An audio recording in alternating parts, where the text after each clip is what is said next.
The Eastern Front was not a war. It was an extinction event. Il-2s, Yak-3s, Bf-109s. A sky where survival was measured in single-digit sorties. Not missions, sorties. The man with 352 aerial kills flew here. So did the pilot whose life expectancy was 11 days. Which side was which? And could you have lasted long enough to find out? Subscribe. The Eastern Front has more to tell. The Ilyushin Il-2 Sturmovik was the most produced military aircraft in history. More than 36,000 were built. The number is so large that it loses meaning until you understand what produced it. Not the ambition of Soviet industrial planners, but the rate at which they were being destroyed. The Il-2 was a ground attack aircraft. Its mission was to fly low, very low, treetop level, sometimes lower, over German armored formations and destroy them with cannon fire, rockets, and bombs. This mission required the Il-2 to fly directly into the anti-aircraft fire of the formations it was attacking. The armor that protected the pilot and engine was thick enough to deflect small arms fire and shell fragments. It was not thick enough to deflect a dedicated anti-aircraft gun firing at point-blank range. Soviet Il-2 pilots in the early years of the war had a life expectancy measured in single-digit sorties. Not missions, sorties. A pilot who survived 11 combat sorties in an Il-2 in 1941 or 1942 was, statistically, an anomaly.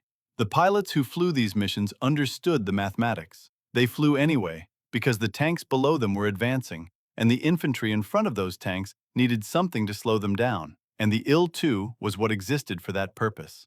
The aircraft evolved through the war. The early single-seat version was replaced by a two-seat version with a rear gunner, a change that improved survivability somewhat, though the rear gunner's position was among the most dangerous in the entire war. The rear gunner sat in an open position behind the pilot, exposed to the slipstream, and to any fighter that attacked from behind. The life expectancy of Il-2 rear gunners was shorter than that of the pilots they protected. Stalin called the Il-2 as necessary to the Red Army as air and bread. The pilots who flew it understood that necessity in a way that Stalin, in Moscow, did not. Necessary meant expendable. Necessary meant replaceable. Necessary meant that the mission mattered more than the man flying it. They flew anyway. The Messerschmitt Bf-109 flew on the Eastern Front from the first day of Operation Barbarossa to the last days of the war, and the pilots who flew it there experienced a campaign unlike anything the Western Front had produced. The distances were different. The numbers were different. The nature of the enemy was different. German Bf-109 pilots on the Eastern Front accumulated kill tallies that their counterparts in the West could not match. Erich Hartmann, the highest-scoring ace in the history of aerial warfare, flew exclusively on the Eastern Front and claimed 352 aerial victories. The number is so extraordinary that historians spent decades questioning it, and the questioning produced a consistent answer. The conditions of the Eastern Front, the volume of Soviet aircraft, and the relative inexperience of many Soviet pilots in the early years of the war created an environment in which exceptional German pilots could accumulate victories at rates impossible in any other theater. This success carried its own psychological burden. The Eastern Front offered no rest, no rotation. Pilots who survived flew again the next day, and the day after that, accumulating sorties at rates that Western pilots did not approach.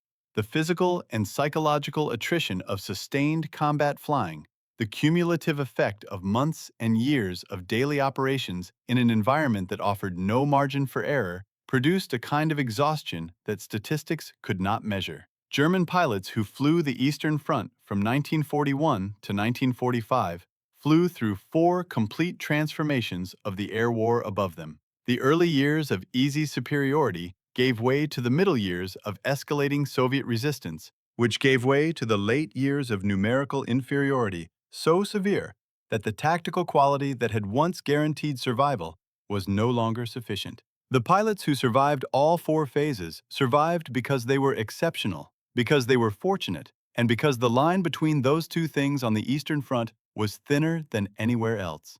The Yakovlev fighter series, the Yak-1, Yak-3, and Yak-9, represented the Soviet answer to the problem of German air superiority. developed through a process of successive refinement that the war's demands accelerated to a pace that peacetime aviation could never have achieved. The Yak-1 that entered service in 1941 was a capable aircraft constrained by the industrial limitations of a country whose primary manufacturing centers had just been overrun. The Yak-3 that fought over Kursk and the battles of 1943 and 1944 was something different, lighter, faster at low altitude, more maneuverable in the regimes where ground attack support and close combat were decided. German pilots who encountered the Yak-3 late in the war encountered an aircraft that could match them at low altitude in ways that the early Soviet fighters could not. The pilots who flew the Yak series flew them in conditions that the aircraft's designers had not fully anticipated. Soviet airfields on the Eastern Front were not airfields in any Western sense. They were cleared fields, frozen lakes, stretches of ground that the advance or retreat of the front line had temporarily placed within reach. Maintenance was performed in temperatures that made metal brittle and hydraulic fluid viscous by mechanics working without the tools or materials that the aircraft's design assumed would be available. The Soviet pilot who climbed into a Yak in 1942 climbed into an aircraft that might or might not start, might or might not have functioning instruments, might or might not have been fully armed by mechanics who had been working in minus 30 degrees with inadequate equipment. He flew it anyway. Because the front was moving, and the front needed air cover, and he was a pilot, and that was the entirety of the arrangement. The Petlyakov PE-2 was the Soviet Union's primary tactical bomber for most of the war, and the crews who flew it flew an aircraft that demanded more of its pilots than almost any other aircraft in Soviet service. The PE-2 was fast, faster than many fighters had encountered early in the war, a speed that provided a degree of protection that its limited defensive armament could not. It was also demanding to fly, with handling characteristics that required a level of skill that the Soviet pilot training system, stretched to its absolute limits by the demands of the war, could not always provide. Pilots who had not fully mastered the PE-2 before their first combat mission discovered its unforgiving characteristics in environments that offered no opportunity to learn from mistakes. PE-2 crews flew dive-bombing missions against German targets that required the same suppression of instinct that dive bombing always demanded: the commitment to the attack run, the hold through the anti-aircraft fire, the release at the precise moment, the pullout. They flew level bombing missions at altitudes that German fighters could reach. They flew reconnaissance missions over territory where every German pilot within range would be vectored onto them. The PE-2 crews who survived the war survived through a combination of skill, adaptation, and the kind of fortune that the Eastern Front distributed without regard for merit. The Focke-Wulf FW-190 arrived on the Eastern Front in 1942 and changed the air war in ways that the Soviet command had not anticipated. The Soviet pilots who encountered it for the first time encountered an aircraft that outperformed everything they had been told to expect: faster than their current fighters, better armed, more capable at the altitudes where the ground attack support missions that defined the Eastern Front air war were fought. The German pilots who flew the FW-190 on the Eastern Front flew it in a ground attack role as much as a fighter role. The FW-190 F and G variants were optimized for striking Soviet armor, artillery, and supply lines with the same low-level precision that the IL-2 brought to the German side of the line. The pilots who flew these missions flew them knowing that the Soviet air defenses had improved substantially from the catastrophic early days of Barbarossa, that the anti-aircraft batteries were better equipped and better positioned, that the Soviet fighters that rose to intercept them were flown by pilots who had survived enough combat to know what they were doing. By 1944, the Eastern Front air war had become something that neither side had designed or anticipated. The Soviet air forces that had been devastated in the opening days of Barbarossa had been rebuilt, re-equipped, and retrained into a force that could contest the sky over the front in ways that 1941 could not have predicted.